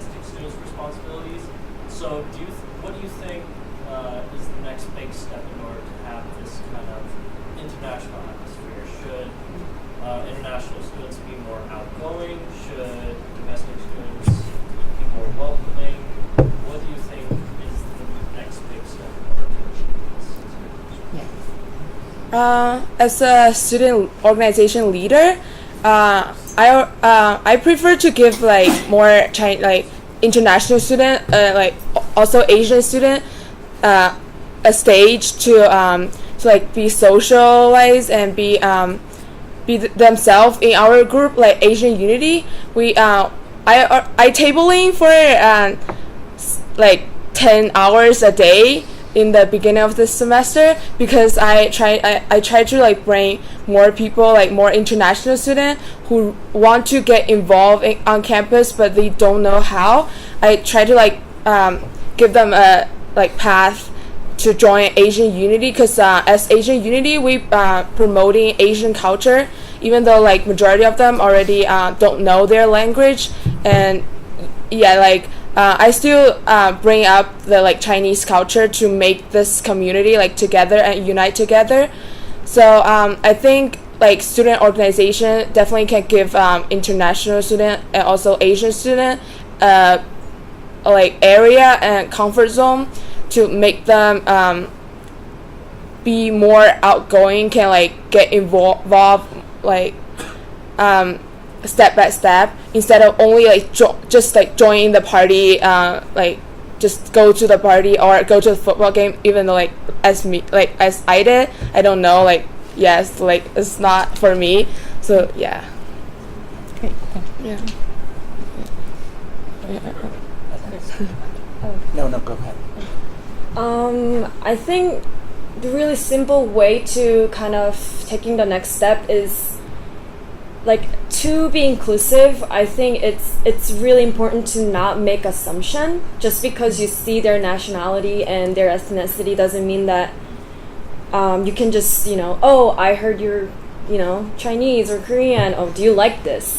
Instead of like making assumption or ask base your question based on an assumption, I think it's important to kind of just ask more, I guess, generally rather than speaking of like under assumption. Yeah. Do you have a response for it? So your question's a great one, because I worry about this a lot. And Meg brought up this question about what about the American students in the classroom, which is what I didn't get to in my comments. This is as big a challenge in such a classroom as are the Chinese and other foreign students. I would say something that I'm not sure is understood always, and that is when the American students walk in and see half the class is Chinese and it's a Chinese history class, they're intimidated. They say, I can't do this. They all have an advantage over me. They know they're Chinese. It doesn't turn out to be true at all, but there's reverse intimidation. There is a kind of phenomenon here where neither side is fully comfortable in the position that they're in vis-a-vis the other. And I think just some obvious things, but I would put out there, more forums like this, as you said, I think really constructive. Another thing I would say, more even than we have, which is one of the highest rates in the country, study abroad. That's for the American students. The foreign students are already doing it. But I think that just we're still a rather provincial state. I think we still need to encourage people to know the world. That's really important. I have many students who have not been out of the country, do not really have any feeling they don't read the news. So there's, it's like they are living in this little bubble too. It's not just the foreign students who are living in bubbles, the Americans are living in bubbles. And then the other last thing I'll just throw in here is that this semester, it just so happens, I have 2 relatively small classes, which I'm loving, because there's enough time and to actually get to know everybody, for everybody to speak, a lot of discussion, and I think for the Chinese students there, it's great, and I think for the non-Chinese students there, the Chinese students' contribution means something very different than it does in a big lecture hall. So if there's anything going forward that I would say maybe administratively we could do, it would be somehow encouraging and not necessarily in the sciences, but in the humanities courses, smaller classes experience somehow. Thank you. Danielle? Or, sorry, Jeff? That's a quick thing. I think there's two things that immediately we could do. One is at the welcome stage in fall, mid-student welcome, we tend to treat international student welcome completely separate. And I understand there's definitely some things to help international students come in. There's technical things that have to be done, but I think we need to rethink that. And the culturalization and the integration with American students could start right away. And I think making that connection, I think the more we talk about the international student welcome, as I think right away we're starting from the day they get here, you're separate. That has to go. I think the second one is, I think it's time to have a international student summit, an international, we have a diversity summit, we have all these things on campus. We should have a day-long real discussion that's all about international students and the issues, and hear from the international students, not just hear from the faculty. Thank you. Jeff? Thank you very much for all your insights. So I'm not trying to brag that I have a lot of experience, but actually I do. My undergrad, I came here for undergrad, and I was RA in the residence hall. I'm the only international students on campus. I went to University of Denver, which is a very small, private, very privileged, expensive school. Without scholarship, I couldn't make it. But sadly to say, I feel more welcome there than here, because CU is supposed to be a very big, government-founded research school, more diverse, of course, things like that. But one thing I see here is, maybe because it backfired, a lot of international students, especially Chinese students, they only stick to themselves. And they don't, there's no door open to them to know other people. And another thing fascinates me is how another proof that treat Chinese or international students as commodity or trade is they're not English ready. I have to say that. I teach for so long, and they are not. They don't need to take SAT. They don't do that. Why that don't go away? If you give a higher bar, make them ready, and that's to show responsibility of the university. And to ask them to come here, thank you for paying me $50,000 per year, because there's no in-state tuition for them, and then just leave them die and whatever in the wilderness. It's not okay. A lot of students end up failing and stuff like that. That's not responsible. That's not responsible. Yes, you get their money, but they're not English ready. So it's not just to welcoming and all those ideal fancy stuff, but at the same time we need to consider that they are facing difficulties every day, and most of them is they are not ready. A lot of them know they're gonna go abroad since high school beginning. They have 3 years. They usually quit their regular Chinese schools, and then they go to a special school for English training. If you raise their bars, they will try harder the 3 years to prepare them for college as American students, but don't. So that's why a lot of people come here. They have their Prada bags and shopping, but actually they don't care about that. And then does CU want to go that way? I don't think so. That's so becoming international, I don't believe just means to welcome them, to have orientation whatsoever, but at the same time hold them accountable, hold them the same requirement as because it's not, I don't think it's just my issue. It's cross department people and the faculties and being struggling with how to deal with international students. Since I'm still a student, so I can say whatever. Since I'm not affiliated with any administration, but I'm frustrated. I have to say that, and I'm a PhD student. I'm here for 5 or more years. I want my school. I want to be proud of my school. I want to be, especially I'm in a foreign country, and then this is will define my future career. I want to see you to be somewhere I'm very proud of, and I am. But the thing is, I just see there's more in a different aspect. Maybe CU can do in the future to hold internationals accountable just as students, and they will learn more, and they will say, okay, CU requires this, and then am I ready, right? To recruit a bunch of people who are not ready is not responsible to them, although we get their money. But of course, it's not where CU wants to go. So that's my comments. It's not just want to be angry. It's just like build up for each other. Yeah, I definitely feel you. Like, I think CU hosts the international coffee hour every Friday. That really helped. But like the thing is, none of the majority Chinese student won't go to that thing. It's not because of sometimes it's not because of CU didn't do anything. It's just because their personality. They probably already have a path after college, and their family already give them a path, can go back to China and do their business instead of worry about their future. So they already know what they want. That's what they willing to do. They prefer to do instead of CU gonna do anything. And also this week is also International Student Week.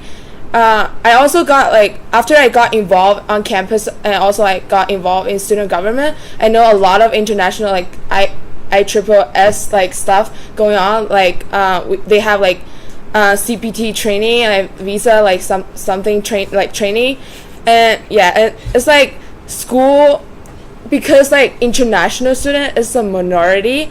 I saw a number international student are only 3,000 out of 50,000 student on campus. So I mean, school definitely have to deal with our needs, but that's majority of the time we have to deal with it by ourselves.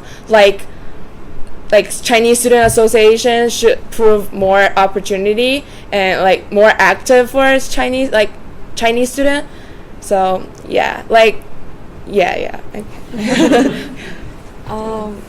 I don't know about Denver, but I know in Boulder there is if you're a freshman and then you have to take the English course, there is an English course for international focused, and that actually helped me a lot. I mean, not that I wasn't speaking any English, it was just better that it was kind of my same level of student that in one class that we could kind of be connected to each other and then feel what each other's struggling with.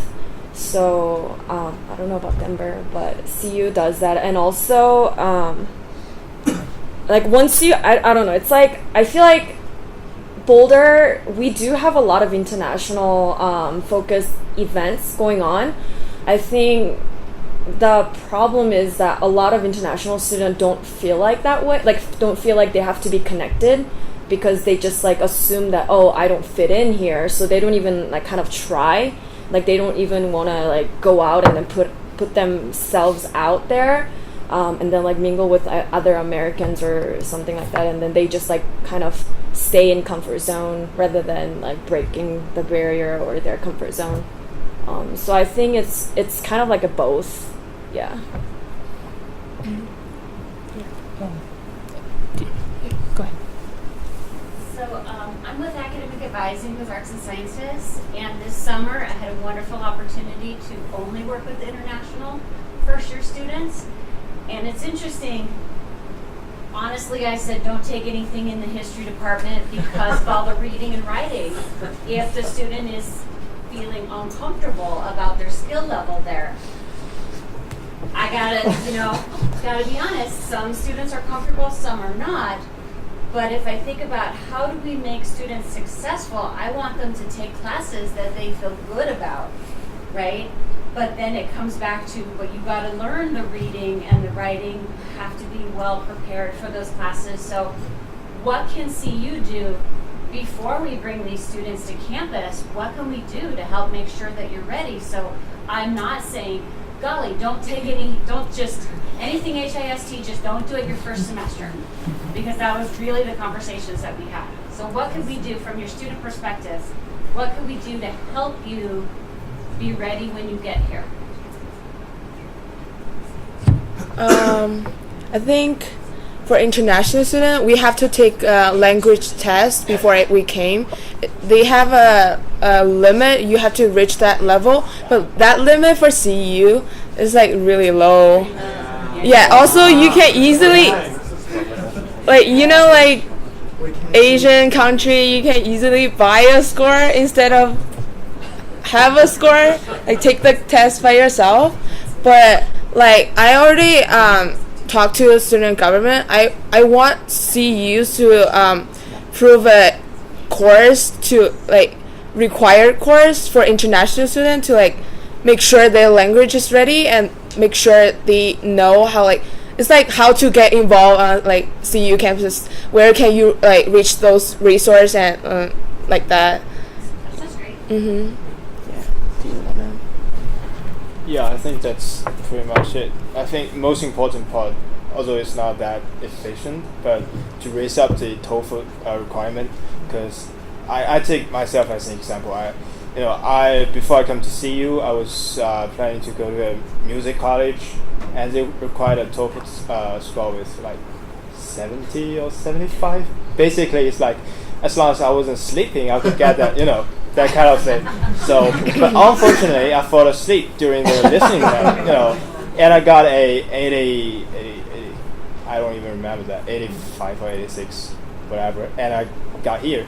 I could speak, I could get a much more higher grade, of course, but for students who could only got the 80 or 81, that's a problem for the studies. Like for all those readings and stuff, they can't deal with that. So, like what she said, in China, it's a lot of issue with the honor code.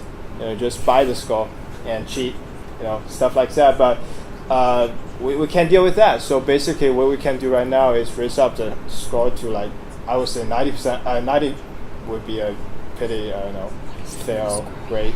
Yeah. Thank you. Tim, did you have something? I just had a question about.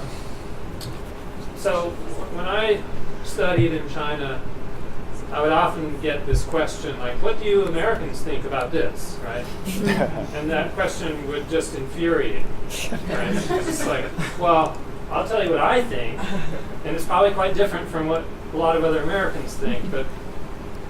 And Larry Bell at the beginning, talking a little bit about the climate survey results, also mentioned this issue that one of the specific things that not just international students, but this was a climate issue for a lot of groups on campus, was being asked to kind of represent their culture, right, in a kind of a stereotypical way, or what do you, and I think a lot of faculty do this without intending to offend or to stereotype, but really are just wanting to kind of bring diversity and diverse perspectives into their classroom, but often pull this move of, oh, you're from China, what do Chinese people think about that, or what does Chinese culture say about that? I wonder if, A, whether you can share thoughts or have had that kind of experience and what that's like, and B, whether you have thoughts on where the meeting point is in terms of what you can contribute in terms of your perspectives and your experience to class without being pigeonholed as a kind of representative of an entire culture. As a political science major, I took a class last semester in the recitation because the part of the class kind of focused on Chinese politics. And they asked me about like Tiananmen's issue. They asked me like, what do you think about this? I was like, I don't know, cause no one like taught me in Chinese, like in China, cause no one can talk this issue in China. It's like, like every time when the TA or professor brought up the issue about Chinese politics, they always like look at me because I'm the only like Asian people in that class, I always I don't know because no one taught me. Yeah, it's really awkward because for me I don't represent Chinese culture that well, even though I really proud of I tell people I'm Chinese. Even though some people will think I'm Asian American, but yeah, I'm really proud I'm Chinese. I'm not Chinese American, but still I just cannot be in that position to represent the entire culture, entire community. Yeah. I think I get that question a lot. I get tokenized a lot because I so call myself minority of minority. So people ask oh, what's a gay right in Korea? It's there's no such a thing as a gay right.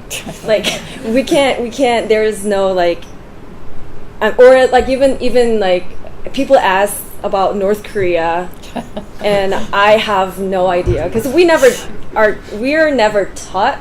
And then I kind of left Korea when right before I started my high school, so I feel my history of my knowledge on history of Korea, it's very low, and a lot of people ask oh, what's a conflict, what do you think about these issues, and often I just kind of don't know, and then people are but you're Korean, and I'm well, that doesn't mean that I know everything about Korea. And people just kind of assume that because you're from that country or culture, you kind of know everything. And I think it's if you can ask someone as I said, without without assumption, you just what do you think about these issues that's going on in your country, rather than what does Korean just generalizing the whole population. Yeah. That was pretty much it. You guys speak it. Hey. Nick and then Danielle. I'd like to just share one observation that I've had so far. I've seen that repetitively here at this conversation. I see that during the parent visit that we actually organized for the Chinese parents that here to visit Boulder. I see that in the classroom discussion, which is that on the university side, we say, welcome to America. You already paid your tuition. I hope you have a successful study here. If you need any help, let me know. And the Chinese students say, I've already paid my tuition. I'm ready to be successful. What do you want me to do here? I see that disconnected because the Chinese students are very used to a very passive, management style. Because that's how we, I grew up in China until after I finished my college education. And I'm even surprised. I'm still surprised. I thought, with the younger generation, a lot of expression of individualism, and the generation might have changed. But no, I went back to Chinese high school and witnessed how the classes are managed. And, the Chinese students are very passive. The professor or the teachers in high school tell them exactly what to do. They tell them what to go to the bathroom. They'll say, look, the boys line up over here, girls over there. You guys over there, you guys go to the bathroom, you come back, and this is what they're used to. All of a sudden they're thrown into this wilderness of look, you just tell us how we can help you, and they're lost. So I think there needs to be a collaborative effort. It's not just, the university needs to do more, or the Chinese need to, reach out more, just step out of their bubbles. I think it needs to be a collaborative effort, and both sides need to realize that, look, we need the Chinese students, we have this idea of this transition period, especially during the freshman. It started with our, we run a pre-departure orientation actually before you even come here. One of the things we wanted to prepare them mentally ready to change, to say, look, you need to tell more in America what you want to do instead of waiting for help to come to you. But also on the university side, you have to understand this Asian, where the Eastern Asian student mentality to help them have a ramp up period. I think that would be more helpful. That's just my observation I want to share with everyone. Thank you, Nick. And Danielle, did you have one more? Yeah. So it seems like there are, with regard to the university's responsibility in this arena, there are sort of big things that can be done, the International Student Forum or student organizations and that kind of thing, but there are also things that can happen in the classroom.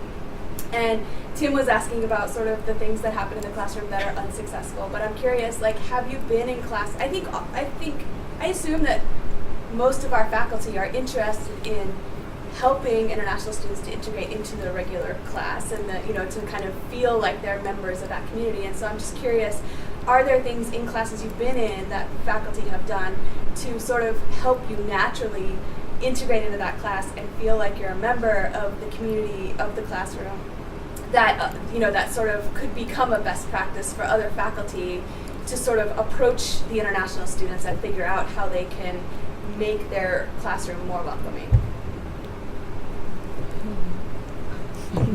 No.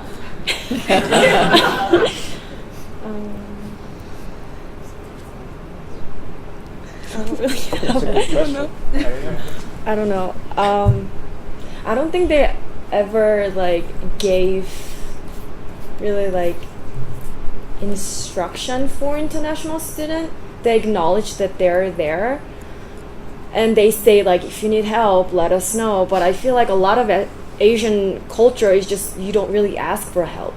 I think that's the one thing that we feel like we need help, but I feel like we just can't ask for it because I feel like I'm just failing, I'm embarrassed to ask question in even class because sometimes I have to think the same sentence over and over as one of the slideshows said, I have to make sure that it makes sense in my head in order to speak. And I think a lot of students have that difficulty in classroom because they feel like their English is not good enough, or they feel like it's not gonna make sense, and then people will think that they're stupid. So I think it's great for professors to say that if you need more extension or if you need extra help, just ask. Make sure that it's not. I don't know how to address this, but it's just you need to ask for help. It's okay. You're not being stupid, and it's okay to have that struggle, and it's okay to ask for help. Yeah. I'm not a student, but I still want to respond to this. And actually, your comment just now makes me think this. I'm a professor, and I deal with a lot of international students. I don't know what to do. We're also lost. As I said, about 4 years ago, it changed dramatically. And all of a sudden, I had a completely different, expectation of me. So we say, ask for help, and we do whatever. We all do different things. But the fact of the matter is, it's not clear to us either. And in the university, and I have TAs, teaching assistants, who help me, graduate students, and they do a lot of my paper grading in my upper division, my larger classes. They're even more lost than I am. So my job has changed, and the university doesn't help me in any way. My teaching assistants now have to read foreign language English, and they don't know what to do. I say just give those all to me, but that's half of the grading. I would never have done that grading before. I always did 45%. But the fact of the matter, the workload changes, the challenges change, and though I totally understand your concerns on your side, it's also a big challenge to us what to do. And I think our entire university is changing, and everybody's got to deal with this and figure it out, not just one side or the other. And could I just say one thing really quickly to follow up with that? I appreciate the idea that, we need to do something for international students, but on the other hand, we live in a society where we are not supposed to discriminate. And if I say, international students, I want you to come to a writing workshop, I can't do that because there may be international students whose English is great and they might feel, I don't need this. But CU is doing it though. Really? Freshman writing class, some classes are designated for international students. So, but you can't force them to go, right? They are. Really? International students are separate. Yeah. Oh, okay. So we can't be blind by those policies. Okay. Because it's happening on the lower levels. Right. I'm sorry, I'm not like trying to deconstruct. No, I just didn't know that. Get my thing out there. I'm glad to know that. Every single day for years. And maybe behind you, They're optional. they're optional. Choose to opt into those, or they can be in the general one. So, and they're not forced to be in. Yeah, and it's a conversation with that student. How strong do you feel your skills are? Would you benefit from this, or do you want to be, and it's up to the student to choose. Okay.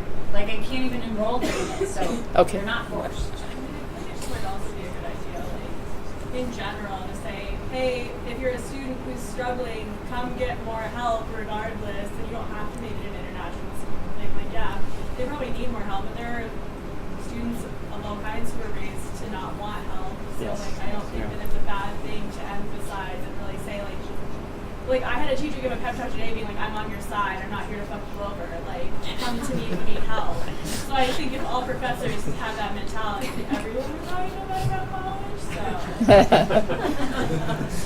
Yeah. I actually have a direct comment with what has just been discussed. Before you guys were all talking about that first year writing class, I was going to say that actually that was one thing that benefited me the most first year, was going to that ESL writing class. Because all the problems you talk about, the foreign like English writing, I think that class actually helped me a lot. I took that class when back then there was almost no Chinese undergrad students. I was here like 10 years ago. And that benefited me so much that it taught me the whole American writing styles and the academic writing standards and all those things. I think that's one really great thing that actually can encourage students to do. Sure, I don't know if you should force them, but I think that's actually a really important class you should go to. And another thing is that my personal experience that professor helped me was the professor actually considered my English skill at a freshman class, that I asked her if I could use the translator. Back then there's no smartphone. You could use my little translator, like a dictionary thing, like electronic dictionary, for my NTDB exam. And then they allowed me and even extended a little bit of exam time for me because I was that slow, even though I could comprehend the knowledge and the questions, but I read too slowly, so I couldn't finish in time. And then they allowed me to do that. So that thing helped me quite a bit, actually. That was my little positive experience back then. Thank you. I want to add something. During my freshman year, I accidentally took the native speaker writing class, and I failed that class. That's the worst choice ever. Because I didn't know that class was a native speaker. I was like, oh, I can't do that. I'm going to try it. And then I failed it. And I took the international one, and then another semester. I got an A on that class really easily. Because the professor really, the first semester, the native speaker writing class professor gave me high expectation on my English, but I just can't. I asked my friend to help me to fix my grammar. On one of my paper, I only had 7 pages. I only had 4 grammar mistakes at the end, but I still got a C plus because my language is still not clearly to show what my thesis is. Yeah, just for me, I tried to push myself to be in that class, but still failed. Yeah, my experience. Yeah. I think a lot of understand we have a lot of issues with language and stuff, but I think one thing that we have to remember is that we're in college. I feel a lot of times people wants to do something for international, and I'm grateful for that effort and this conversation, but also I feel people are trying to feed us everything, oh, because you're an international student. That's what I kind of agree with. I think it's student themselves, if they're struggling with it after they're trying, faculty and professors, of course, they should reach out and then they should provide all the resources. But I think it's kind of help us to grow if we can kind of see what we need, and then we can say what we need, and then look out for the resources that is provided. I think the best way to deal with that kind of language barrier and all the things that we are arguing here. Yeah. Okay. Thank you all very much. I'd really like to thank this panel, and it's been a really wonderful discussion. Thank all of you, and thank you, Dr. Qin, for your talk.